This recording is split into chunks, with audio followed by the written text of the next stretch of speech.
태초에 하나님이 천지를 창조하시니라. 아멘. 저희가 달려갈 창세기 1장 1절은요, 세 번째 강의가 원래 그 강의를 설명하기 위해서 준비를 했는데 하다 보니까 길어져가지고 세 번으로 나누게 되었습니다. 제목은 처음 창조와 새 창조라는 제목으로 우리가 말씀을 나누려고 합니다. 창세기 1장 1절은 성경에서 매우 중요한 위치에 있는 구절이죠. 왜냐하면 이 한 구절로 하나님을 믿는 사람과 믿지 않는 사람이 나뉘기 때문이고, 그렇죠? 이 한 절을 믿는다는 것은 내가 하나님을 믿는다는 걸 말하는 거고, 이 절이 믿어지지 않는다는 것은 하나님을 믿지 않는다는 게 되는 거기 때문이죠. 자, 성도님들께서는 이 말씀이 믿어지시기 때문에 지금 이 자리에서 예배를 드리고 있는 거고요. 자, 근데 이 구절이 또 중요한 이유가 이 말씀이 단순히 믿어진다고 해가지고 우리가 다 같은 하나님을 믿는다라고 말할 수는 없죠. 그렇죠? 왜냐면 이 말씀을 율법으로 이해하는 사람은요, 하나님을 어떻게 믿고 있냐면 하나님을 믿고 있기는 하지만 하나님은 나를 위해 존재해야 되는 하나님으로 믿고 있기 때문이죠.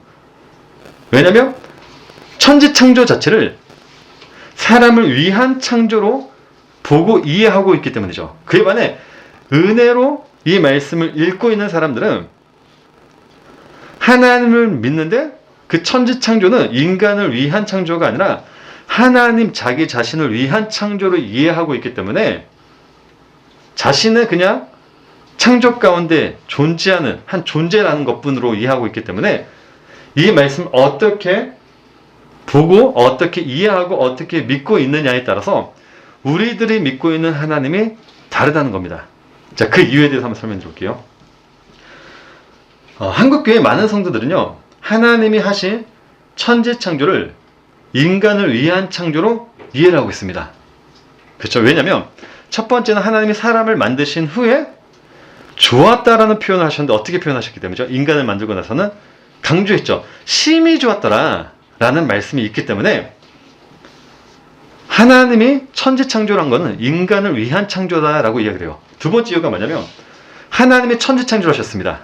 그리고 천지 창조물을 다 누구에게 줬다라고 생각하고 있기 때문이죠.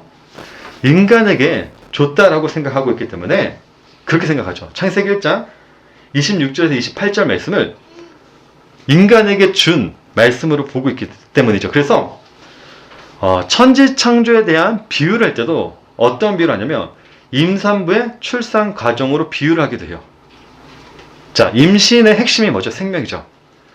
그 생명을 낳기 위해서 부모가 아이의 장난감이라든지 침대, 옷, 양말, 신발 등등을 준비해서 아이가 태어나면 모든 것을 다 아이에게 주듯이 하나님이 천지 창조를 하고 맨 마지막에 사람을 만드신 이유는 하나님이 사람에게 이 모든 것을 주기 위해서 하나님께서 이 모든 것을 만드시고 인간에게 주었다라고 생각해요.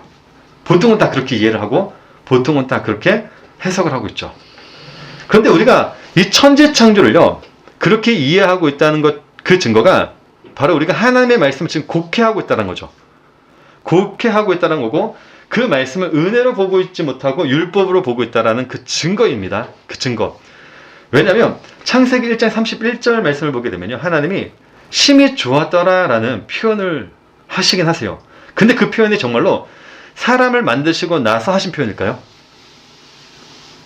사람을 만드시고 나서 하나님이 정말로 심히 좋았더라라고 하셨을까요? 우리 한번 볼까요? 창세기 1장 31절 말씀 볼까요? 정말 그러셨는지? 자, 하나님이 지으신 그 모든 것을 보시니 보시기에 심히 좋았더라고요. 해요. 이 표현은요, 하나님이 사람을 만드시고 나서 하신 표현이 아니라 하나님이 창조하신 그 모든 것을 보시고 나서 뭐라 그런 거죠? 심히 좋았다라고 한 거예요. 그러니까 하나님이 하신 천지 창조는 인간을 위한 창조가 아니라는 거죠. 인간은 그냥 창조물들 속에 하나로 존재하는 생명체일 뿐이에요. 인간은. 하나님이 천지 창조를 하신 이유가 뭐죠? 그거는 그의 아들 예수 그리스도를 이 세상에 드러나게 하기 위해서, 나타나게 하기 위해서 하신 게 천지 창조죠. 그래서 바울이 그의 서신서인, 예를 들어 골로새서 1장 16절에 보게 되면 바울이 이런 얘기를 한 거죠. 만물이 그에게서 창조되되 하늘과 땅에서 보이는 것들과 보이지 않는 것들과 혹은 왕권들이나 주권들이나 통치자들이나 권세들이나 만물이 다 그로 말미암고 그를 위하여 창조되었다라고 해요. 그러니까 창세기 1장 1절은 핵심은 누구냐면 인간이 아니라 예수 그리스도라는 거죠. 인간이 아니라. 그러니까 이 천지 창조를 우리가 자꾸 인간을 위한 창조를 이해하고 있기 때문에 세상의 중심은 누구로 서 있는 거죠? 우리가 서 있는 거예요. 인간이. 근데 천지 창조의 핵심은 인간이 아니라 예수 그리스도인 겁니다. 그러니까 그 사건에서 그 사고방식에서 벗어나야지 하나님의 그 은혜가 보여요. 그렇지 않으면 우리는 끊임없이 말씀을 보면서 인간 중심으로 읽을 수밖에 없죠. 천지 창조라는 그 시작을 잘못 꿰매며 끝까지 이 성경은 누구를 위해서 지어진 책으로 읽게 되냐면 인간을 위해 주어진 책으로 읽게 돼요. 이 성경은 예수 그리스도를 설명하고 있는데, 자, 그렇다면 창세기 1장 26절에서 28절의 말씀 우리가 어떻게 이해해야 될까요? 자, 창세기 1장 26절에서 28절 말씀 보면 이런 말씀이 있어요. 우리가 다 아는 말씀이죠. 하나님이 이르시되 우리의 형상을 따라 우리의 모양대로 우리가 사람을 만들고 그들로 바다의 물고기와 하늘의 새와 가축과 온 땅과 땅에 기는 모든 것을 다스리게 하자 하시고, 하나님의 자기 형상 곧 하나님의 형상대로 사람을 창조하시되 남자와 여자를 창조하시고, 하나님이 그들에게 복을 주시며 하나님이 그들에게 이르시되 생육하고 번성하여 땅에 충만하라, 땅을 정복하라, 바다의 물고기와 하늘의 새와 땅에 움직이는 모든 생물을 다스리라 하시니라라는 이 말씀이 있어요. 자, 이 말씀을 우리가 어떻게 이해해야 될까요? 사람을 맨 마지막에 만드시고 그 전에 만드신 것들을 다 인간에게 주었죠. 자, 인간은 그걸 다 가졌어요. 자, 그렇다면 이 말씀을 우리가 어떻게 해야 될까요?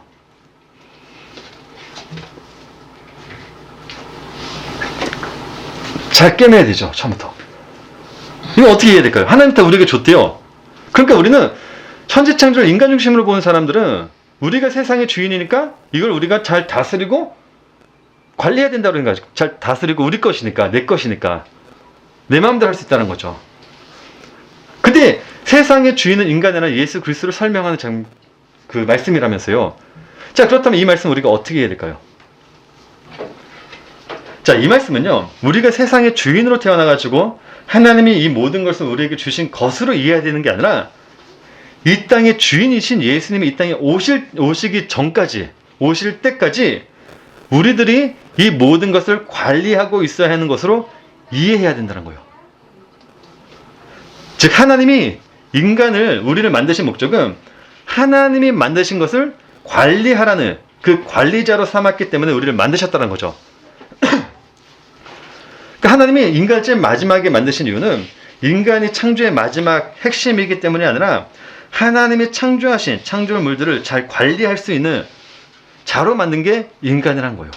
그래서 성경에서 우리를 가리키면 뭐라 그러죠? 종, 하인, 청지기 라는 이야기를 하죠. 예수님도 이 땅에 오셔서 어떤 비유를 하시죠? 청지기 비유를 하세요. 종의 비유를 하시죠. 왜? 우리들은 그의 집을 관리하는 자들이기 때문에요. 예수님이 오실 때까지 우리는 이건 그냥 관리만 하는 거예요. 하나님의 집을 관리만 하는 관리자일 뿐입니다. 그게 하인이죠. 종이죠. 누가 오실 때까지? 예수님이 이 땅에 오실 때까지요. 근데 인간은 이거를 늘 강가를 하죠. 죄 때문에 죄가 우리를 하나님의 집의 주인으로 만들어 놨죠. 하나님의 집을 더럽히게 만들었잖아요. 그래서 우리는 하나님의 집이 왜 더러워지고 어떻게 더럽혀졌는지도 우리는 모르고 있죠. 내가 죄덩어리이기 때문에. 그렇지만 예수님의 은혜로 그 죄에서 벗어난 사람은 하나님이 주신 그 사명을 잘 감당하고 있기 때문에 하나님의 집이 왜 더러워졌는지, 또 그 집을 어떻게 깨끗하게 치워야 되는지도 알고 있죠. 예를 들어가지고 지저분하게 살고 있는 사람 집에 가본 적 있습니까? 지저분한 집에. 물론 그 지저분하다라는 기준이 사람마다 다 달라요. 사람마다. 그렇죠? 사람마다 그 지저분하다는 개념이 다릅니다. 그렇지만은 자신의 기준으로, 내 기준으로 지저분한 사람 집에 가보면요, 그 사람들은 자신들이 살고 있는 집이 지저분하다는 걸 모른다는 거예요. 열심히 치우고 있는데, 그러니까 자기보다 더 깨끗한 사람이 그 집에 오면 더럽다고 느껴요. 근데 그 집에 살고 있는 사람은 열심히 본인은 치우고 있기 때문에 내 집이 왜 더러운지를 몰라요. 깨끗하다고 치우고 있기 때문에요. 이런 것과 마찬가지예요. 하나님의 예수 그리스도의 은혜로 하나님의 집을 잘 관리하고 있는 사람은요, 그 집을 어떻게 청소해야 되는지, 왜 더러운지를 알아요. 근데 자기가 죄인인 사람은요, 하나님의 집이 왜 더러운지, 어떻게 깨끗하게 해야 되는지를 모른다는 거예요. 자, 그렇다면 성도님들께서는 하나님의 집을 잘 관리하고 있는 관리자입니까? 아니면 그의 집을 더럽히고 있는 사람입니까? 다시 질문 해볼게요. 우리의 죄 때문에, 우리가 우리 죄 때문에 하나님의 집을 깨끗하게 만들지 못하고 있다고 했는데, 이 말이 무슨 말일까요? 죄 때문에 우리가 하나님의 집을 더럽히고 있대요. 관리를 잘 못하고 있다는 거겠죠? 자, 이 말의 의미는 무슨 의미로 하는 말일까요? 자, 성경에서 죄란 건 뭐냐면, 우리는 하나님의 집의 종이에요, 종. 관리자라고 했죠. 그런데 그 종이 하나님의 집에서 주인 노릇하려고 하는 걸 가르쳐 그냥 죄라고 하는 거예요, 죄. 반역죄. 예, 반역죄죠. 하나님이 인간을 만든 이유는 그의 아들 예수 그리스도께서 오실 때까지 그의 집을 잘 관리하라는 목적으로 인간을 놔두는데, 우리는 종으로 있는데, 이 종들이 하나님의 집에서 내가 주인이야 라는 생각으로 자기 마음대로 하고 있는 것 자체가 뭐라는 거죠? 그걸 가리켜 죄라고 하는 거예요. 그렇다면 그의 집이 더러워졌다는 그 말 역시 우리가 그의 집을 깨끗하게 청소하고 있지 않기 때문이 아니라, 그의 말씀을 잘 지키고 있지 않기 때문이 아니라, 그 말씀을 지키면서 내가 하나님의 집에서 주인 노릇하고 있다며, 내가 주인 행세하고 있다며, 그 자체가 죄인 거고, 그걸 가리켜 하나님의 집이 더러워졌다라고 하는 거예요. 그렇죠? 그래서 하나님이 천지 창조를 하실 때 태초에 하나님이 천지를 창조하셨다고 해요. 자, 그렇지만은 그 집은 반드시 더러워지실 거라는 걸 아셨다는 거죠. 알고 계신다는 거죠. 자, 그래서 동시에 하신 말씀이 어떤 말씀이죠? 요한계시록 21장 1절 말씀 보면, 또 내가 새 하늘과 새 땅을 보니 처음 하늘과 처음 땅이 없어졌고 바다도 다시 있지 않더라라고 해요. 자, 이 말씀은 창세기를 기록한 후에, 시간이 흐른 후에 요한계시록이 기록되었다 이게 아니라 시간의 차이가 없어요. 창세기 1장 1절 안에 이 내용이 그대로 들어가 있습니다. 제가 2주 후에 보여드릴 거예요. 알파벳 하나로 설명을 드릴 테지만은, 창세기 1장 1절에 하나님께서 그의 집을 다시 짓게 했다라는 그 의미가 창세기 1장 1절 원어에 그대로 들어있다는 거예요. 자, 아무튼 이 말씀은 두 개의 말씀은 하나의 말씀으로 봐야 됩니다. 자, 아무튼 하나는 요한계시록의 말씀 보게 되면, 내가 새 하늘과 새 땅을 보니 처음 하늘과 처음 땅이 없어졌고 바다도 다시 있지 않다라고 해요. 자, 이 말씀은 그의 집에 대해 설명하는 말씀입니다. 그건 곧 나를 의미하기도 해요. 나도 그 집의 일부분이기 때문이죠. 자, 이 점을 참고하시면서 들으시면 되는데, 아무튼 인간의 죄로 하나님이 처음 창조하신 집이 더러워졌기 때문에 하나님이 다시 그의 집을 지으시겠다라고 하신 말씀이 요한계시록 21장 1절 말씀입니다. 자, 그런데 중요한 건 이제부터예요. 여기서부터 신앙이 율법과 은혜가 갈리기도 시작합니다. 자, 하나님이 그 집을 어떻게 다시 지으시겠다고 하시고 있죠? 문맥으로 보게 되면 처음 것은 완전히 폐기하고, 그렇죠? 그의 집을 다시 지으셨다고 하시죠. 다시 지으시겠다고 하시죠. 왜냐하면 처음 하늘과 처음 땅이 없어졌다고 했기 때문이죠. 처음 하늘과 처음 땅이 뭐죠? 창세기 1장 1절에서 하나님께서 창조하신 그 창조물들은 다시 있지 않고 새 하늘과 새 땅이 드러났다라고 하고 있기 때문이죠. 자, 중요한 건 이제부터요. 왜냐면 정말로 하나님이 새 집을 짓기 위해서 그가 처음 창조하신 집을 완전히 파괴하시고 나서 그의 집을 새롭게 지으시기 때문입니까? 중요한 건 이거예요. 아니죠. 왜냐면 뒤에서 보겠지만은 이사야서에도 그렇게 새 하늘과 새 땅을 그렇게 표현하고 있지 않기 때문입니다. 뒤에서 볼 거예요. 자, 그렇다면 처음 것은 없어지고 새로운 새 하늘과 새 땅, 새로운 것이 등장했다는 말씀의 의미는 어떤 의미일까요? 그러니까 완성인데요. 완성인데 처음 하늘과 처음 땅은 파괴됐다 했잖아요. 다시 없다고 했잖아요. 다시 없고 완전히 새 하늘과 새 땅이 하나님께서 만들어셨다고 했는데, 그럼 여기서 제거한다, 없앤다는 의미가 정말로 우리가 살고 있는 처음 하늘, 이 지구라는 이 세상에서 완전히 파괴하고 정말로 우리가 알지 못하는 새 하늘과 새 땅을 창조해 내시는 걸까요? 아니죠. 처음 자리로. 그러니까 중요한 게 이거라는 거예요. 그래서 자, 성경에서 말하는 이 처음 제거한다 이 의미는 뭐냐면 있었던 도구가 있어요. 도구에 더러운 것을 없애고 다시 사용하는 것을 말해요. 쉽게 말하면 집을 지을 때요. 새 집을 짓기 위해 가지고 한 집이었던 터를 다시 갈고 자재들은 어떻게 하냐면 세워졌던 자재들을 다 제거를 해요. 그리고 그 자재들을 다 씻어요. 씻은 후에 다시 사용하는 것을 말해요.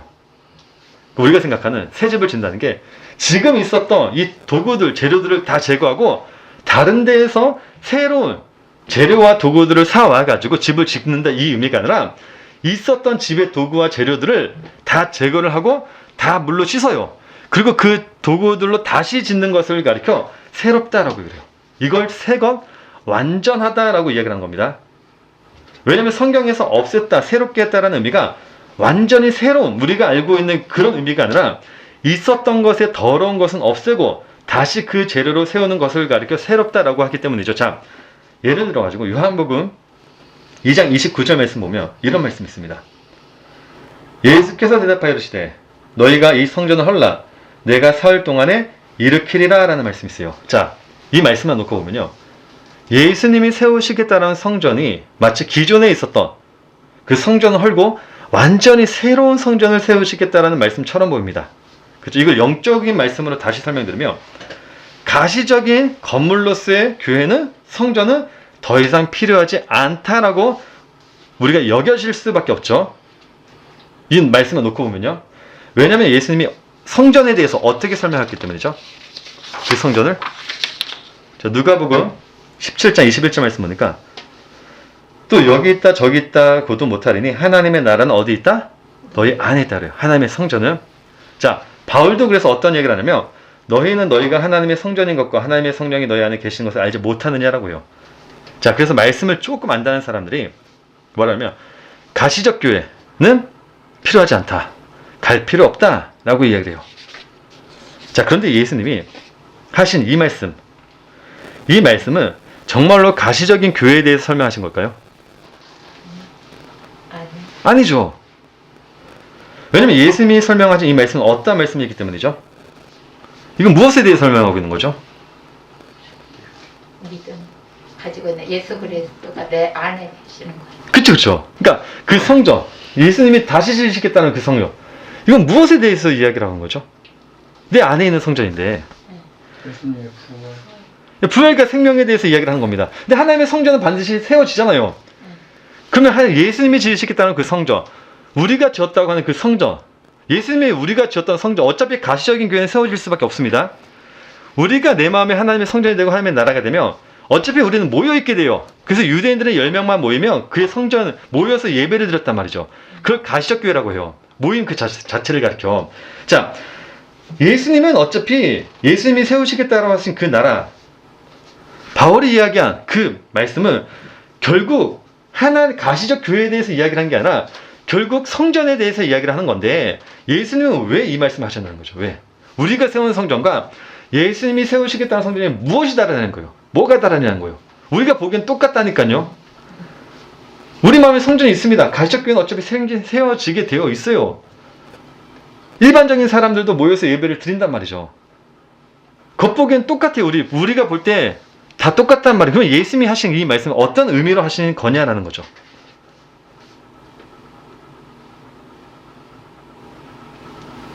예수님이 말씀하신 이 말씀은요, 무엇에 대해 설명하고 있는 거냐면 사람의 누룩으로 세운 성전을 헐고 이제부터는 예수님의 누룩으로 그의 성전이 세워질 것이다 라는 것에 대해 설명하는 거고요. 딱 하나의 차이입니다. 인간의 누룩으로 세운 성전을 헐어버리겠다는 거예요. 그리고 하나님의 누룩으로 그의 성전을 세우시겠다는 것에 대해서 이야기를 한 겁니다. 그러니까 이건 가시적인 교회에 대해서 이야기한 게 아니라 또 나라는 존재에 대해서 이야기하는 것이 아니라 죄에 대해서 지금 설명하는 거예요. 죄에 대해서.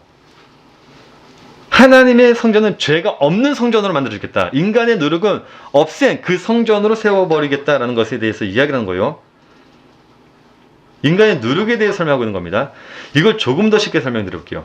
자, 이 말씀은 아까 예수님이 하신 말씀은 예수님 몸에 대해서 이야기한 거죠. 그 몸을 교회라고도 하고 성전이라고 하는데 이건 구원과도 연관이 되어 있죠. 자, 성도님들 구원이라는 게 뭐죠? 구원. 새 사람이 되었다는 얘기예요. 새 사람.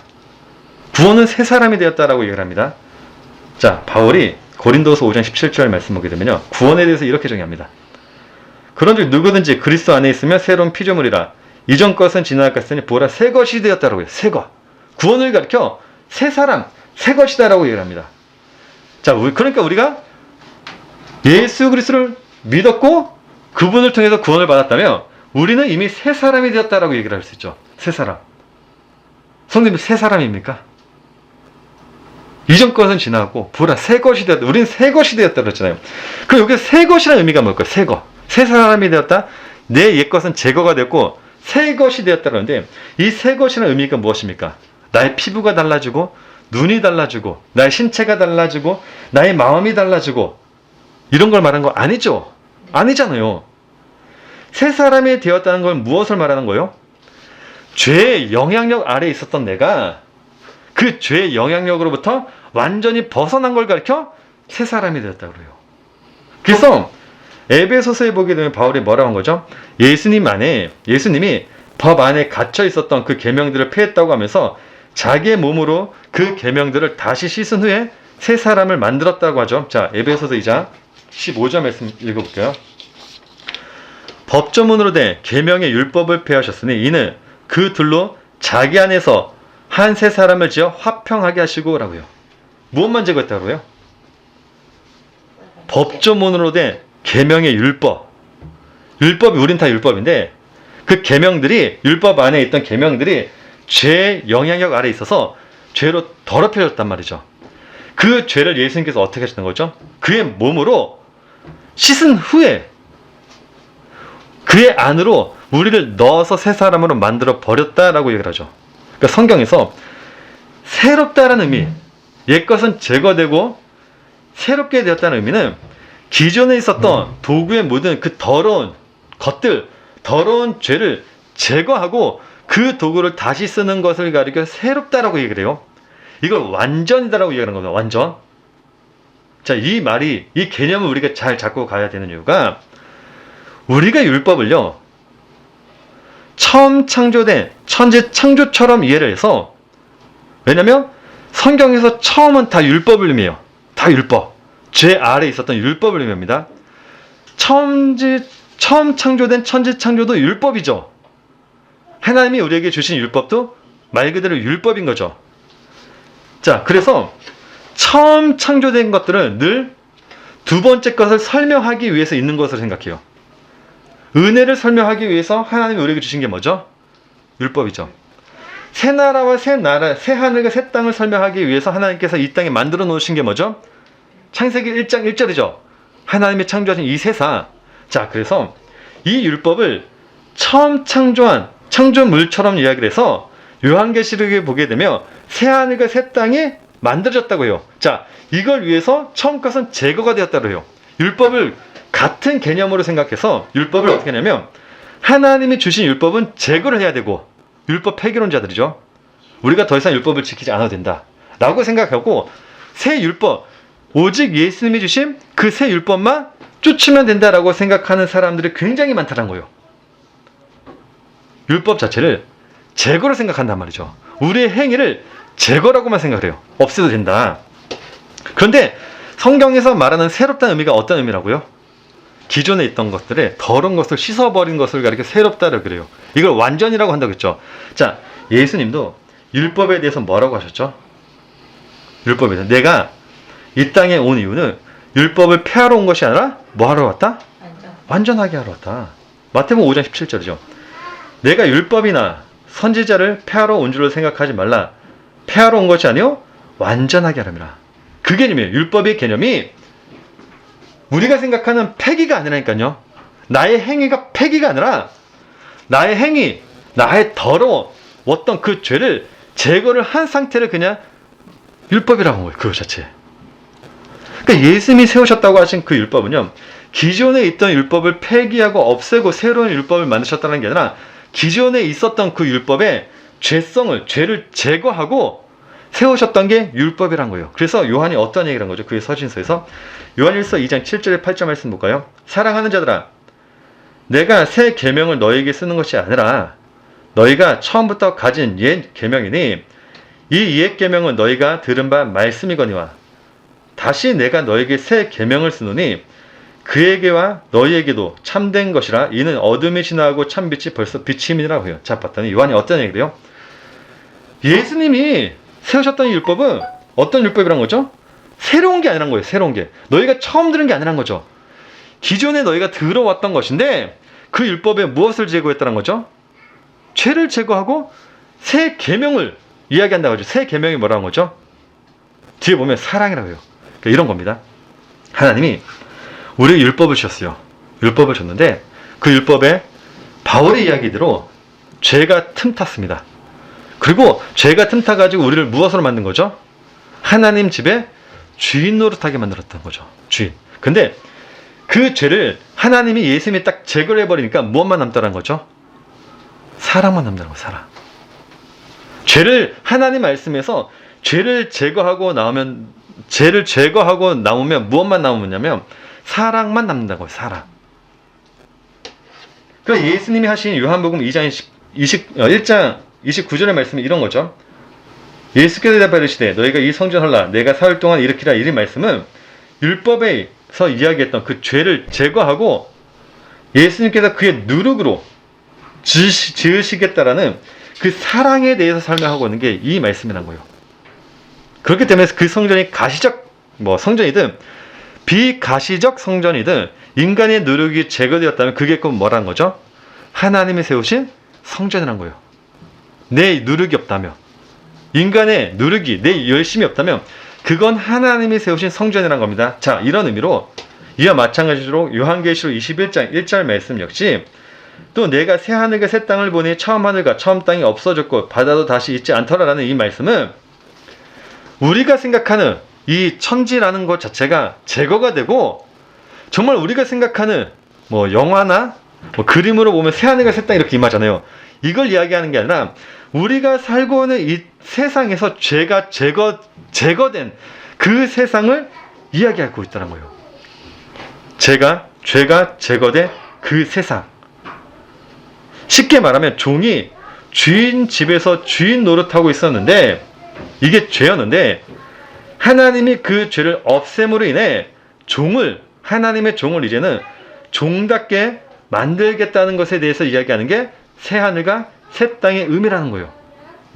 정리가 되십니까? 새하늘과 새 땅이 어떤 의미냐면 그냥 가시적인 새하늘과 새 땅을 말하는 것이 아니라 성경에서 말하는 새하늘과 새 땅은 이 세상에서 주인으로 있던 내가 하나님의 은혜로 이 성전에서 내가 어떤 존재인지를 자각하게 되고 그 자각을 통해 가지고 내 진정한 하나님, 내 주인을 알아보게 되는 것. 그 자체가 이 땅에 임한 새하늘과 새 땅이라는 거예요. 여기서 종의 개념이 단순히 그냥 하나님의 종이 되었다라는 개념이 아니라 그 종을 성경에서는 또 뭐라고 하죠? 하나님의 아들이라고요. 아들. 예수님이 이 땅에 오실 때 예수님 가르쳐 우리는 뭐라고 하죠? 종이라고요. 하나님의 종이라고도 얘기를 하지만은 예수님은 뭐라 그래요? 내가 하나님의 아들이라고요. 아들. 그러니까 성경에서 말하는 종의 개념은 그냥 우리가 생각하는 그냥 일명 시다발이라고 하죠. 이런 의미가 종이 아니라 그냥 하나님의 말씀대로 이 세상에서 하나님의 뜻대로 그의 말씀을 전하며 살게 되는 걸 가리켜 종이라고 하는 거고 그걸 가리켜 하나님의 아들이다라고 얘기를 하는 거예요. 자, 그렇게 하나님의 종이 종다워지는 것으로 인해 하나님의 집이 어떻게 되었다고 얘기를 하죠? 깨끗해졌다라고 그래요. 깨끗해졌다. 그냥 그 자체가. 그래서 이사야서에 보게 되면요. 하나님이 새롭게 창조하신다는 그 새하늘과 새 땅이 지금 우리가 살고 있는 이곳과 이곳으로 묘사가 된 거죠. 자, 이사야서 65장 17절에서 25절 말씀 볼까요? 보라, 내가 새하늘과 새 땅을 창조하나니 이전 것은 기억되거나 마음에 생각나지 아니할 것이라.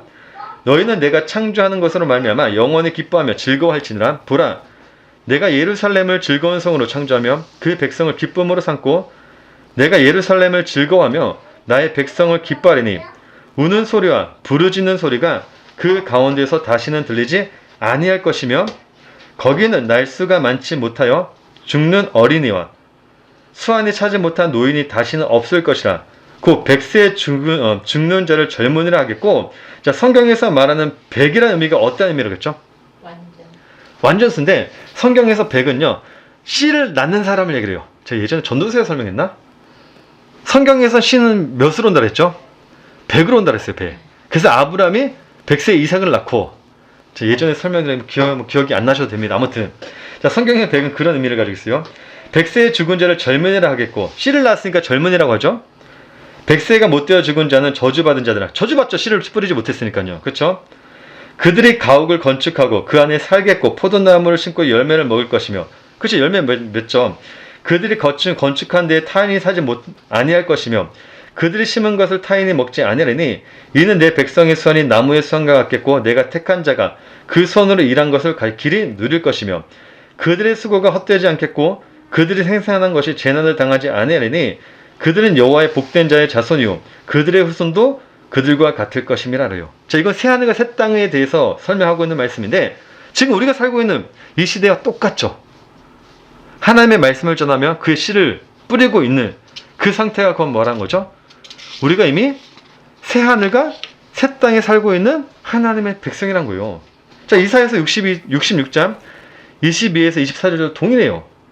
내가 지을 새하늘과 새 땅이 내 앞에 항상 있는 것 같이 너의 자손과 너의 이름이 항상 있으리라. 여호와의 말이니라. 여호와가 말하노라. 매월 초하루와 매 안식일에 모든 혈육이 내 앞에 나와 예배하리라. 이게 곧 뭐라는 거예요? 새하늘과 새 땅이요. 새로운 안식일.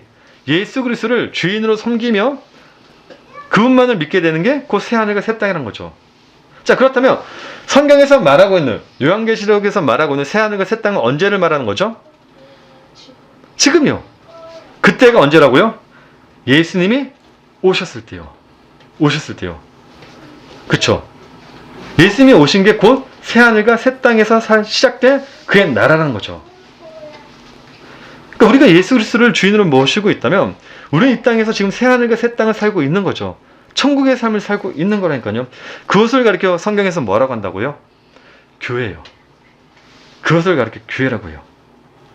자, 우리가 아까 요한복음 2장 19절 말씀 보니까 예수께서 대베르시되 너희가 이 성전을 헐라 내가 사흘 동안 일으키라. 이 말씀은 무엇에 대해 설명한 말씀이냐면 인간의 누룩은 없애고 예수 그리스도의 누룩으로 만들어진 세워지는 하나님의 나라, 그 성전에 대한 이야기라고 했죠. 자, 그래서 예수님께서 요한복음 그 뒤에 21절 말씀 보니까 그러나 예수는 성전된 자기 육체를 가리켜 말씀하신 것이다 라고 하죠. 자, 그 육체가 어디라고요? 예수 그리스도 육체가 어디라고요? 교회라니까요. 교회. 그 교회가 나이기도 한 거죠.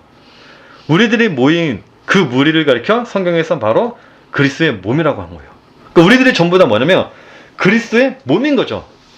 인간의 누룩은 제거되고 하나님의 누룩으로 살게 된 하나님 나라, 예수 그리스도의 몸인 거죠. 그것이 새하늘과 새 땅인 거고요. 자, 그래서 사도 바울이 이야기한 거죠. 고린도전서 3장 16절에 너희는 너희가 하나님의 성전인 것과 하나님의 성령이 너희 안에 계신 것을 알지 못하느냐? 자, 그러면서 그 뒤에 보게 되면 나라는 교회들을 가리켜 그리스도의 몸의 지체라고 한 거죠. 너희 몸이 그리스도의 지체인 줄을 알지 못하느냐? 내가 그리스도의 지체를 가지고 창녀의 지체를 만들겠느냐? 결코 그럴 수 없느라. 자, 그렇다면 창녀의 지체를 만들겠다는 무슨 의미를 하는 거죠? 우리는 그리스도의 몸이라면 그리스도의 의지대로 살아가야 돼요.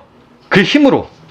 근데 내가 내 열심으로 내 욕망으로 살아가겠다라는 걸 가리켜 성경에서 뭐라 그래요? 창녀라고 해요. 그 자를 가리켜.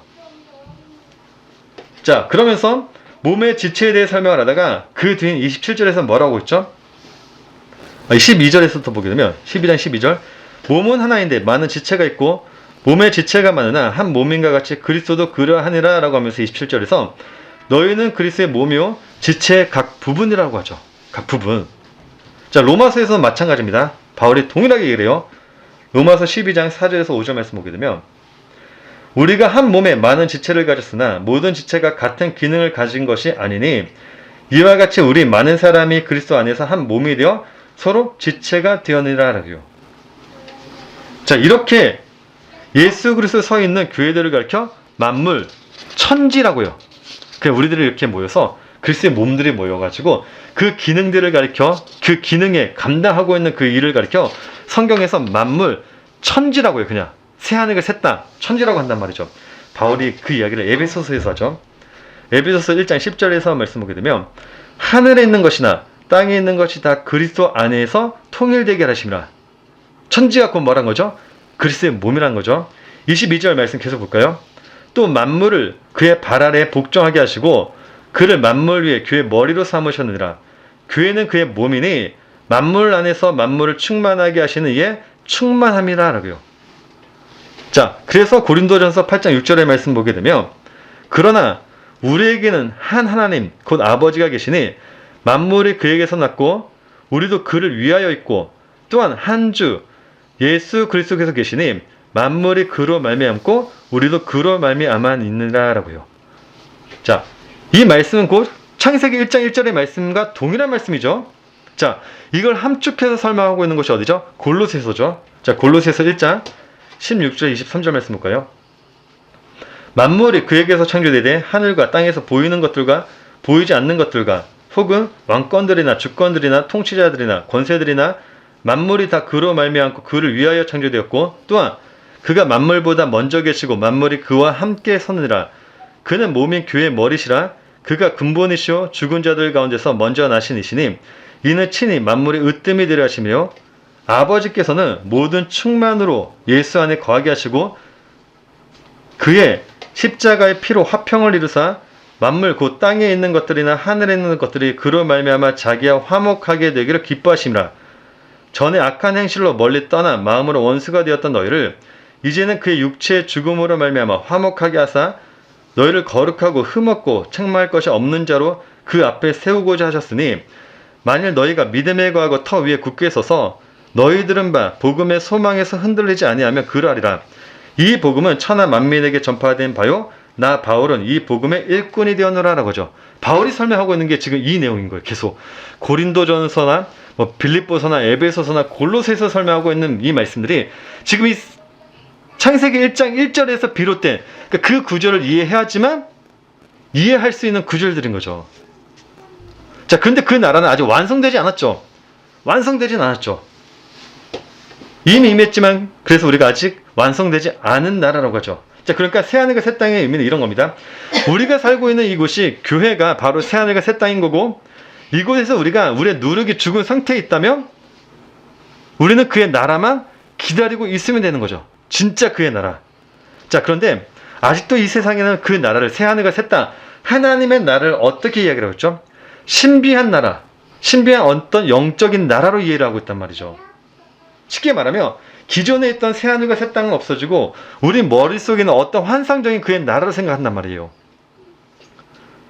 그래서 베드로가 그의 서신서에서 뭐라고 한 거죠? 자, 베드로후서 3장 3절에 4절 말씀 보면 자, 먼저 이것을 알지니 말세에 조롱하는 자들이 와서 자기의 정욕을 따라 행하며 조롱하여 이르되 주께서 강림하신다는 약속이 어디 있느냐? 조상들이 잔후로부터 만물이 처음 창조될 때와 같이 그냥 있다 하니라고요. 뭐라 그러죠? 많은 사람들은 그 새하늘과 새 땅을 어떻게 얘기하냐면 신비적인 어떠한 나라로 생각을 한단 말이죠. 예수님이 성경에서 예수님이 오신 것 자체가 새하늘과 새 땅에 임한 것이다라고 해요. 근데 사람들, 세상 사람은 뭐라 하냐면 야, 그의 아들 예수님이 오셨고 하나님의 나라가 왔다라고 하면서 왜 이 세상은 변하지가 않아? 왜 이 세상은 다 똑같아? 왜 변한 게 없어? 라고 조롱을 하죠. 그러니까 베드로가 이 말을 한 거예요. 조롱하는 자들과 어리석은 자들은 새 하늘과 새 땅을 어떤 형상적인 것으로만 생각하니까 그 나라를 믿지 못한다는 거죠. 왜? 가시적으로 바뀐 게 없기 때문이요. 근데 새 하늘과 새 땅, 하나님의 나라는 어떤 나라라고요?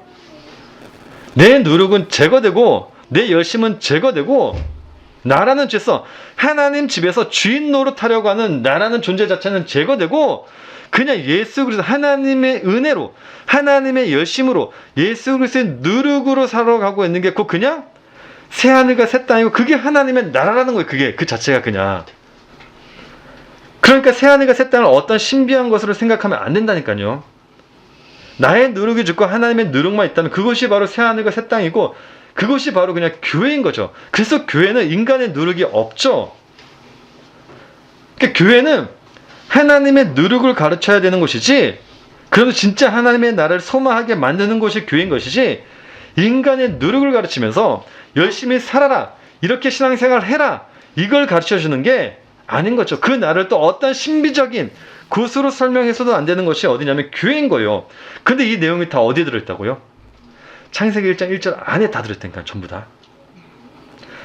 창세기 1장 1절을 그래서 우리가 어떻게 보느냐에 따라서 율법으로 보게 되면요, 내가 주인이 되는 거고, 은혜로 보게 되면요, 하나님의 누룩만 보이게 돼요.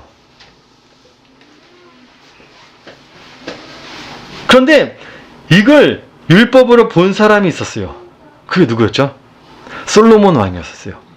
솔로몬 왕은요, 창세기 1장 1절을 율법으로 봤어요. 지혜가 있었다고 해요. 세상의 지혜 왕이라고 하는데 그 지혜를 가지고 창세기 1장 1절을 율법으로 봤습니다. 그리고 하나님의 말씀을 어떻게 일했냐면 하나님의 나라를 소망을 했어요. 솔로몬은. 왜냐하면 그가 하나님의 집을 지었단 말이죠. 성전을 지었잖아요. 그 성전을 지으면 하나님의 나라가 이 땅에 도래할 줄 알았어요. 근데 하나님의 나라를 딱 짓고 나서 보니까 변한 게 없는 거예요. 베드로가 이야기했잖아요. 사람들이 하나님의 나라, 그 새 하늘과 새 땅을 어떤 신비한 것, 이 땅의 군사적이라든가 경제라든가 어떤 부강하게 만들어주는 나라, 절대로 죽지 않는 나라, 그런 나라로 생각을 했다면 솔로몬도 동일하게 그렇게 생각했어요. 그래서 기다렸습니다. 기다리고 하나님의 성전을 만들어 놓고 새 하늘과 새 땅을 만들어 놓고 기다렸어요. 변한 게 없어요. 변한 게 없으니까 솔로몬이 어떻게 해버리죠? 이 땅에 하나님의 나라를 친히 만들어 버리죠. 친히 만들어 버려요.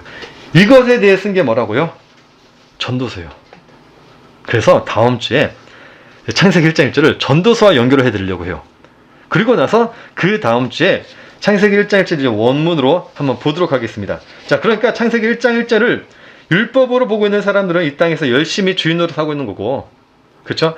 하나님의 말씀을 그 1장 1절을 은혜로 보고 있는 사람들은 이 땅에서 무엇으로 살고 있는 거죠? 하나님의 열심으로 살고 있는 거죠. 그의 누룩으로. 자, 다음 주에 이 부분에 대해서 좀 더 설명해 드리도록 하겠습니다. 잠시 기도하도록 하겠습니다. 하나님,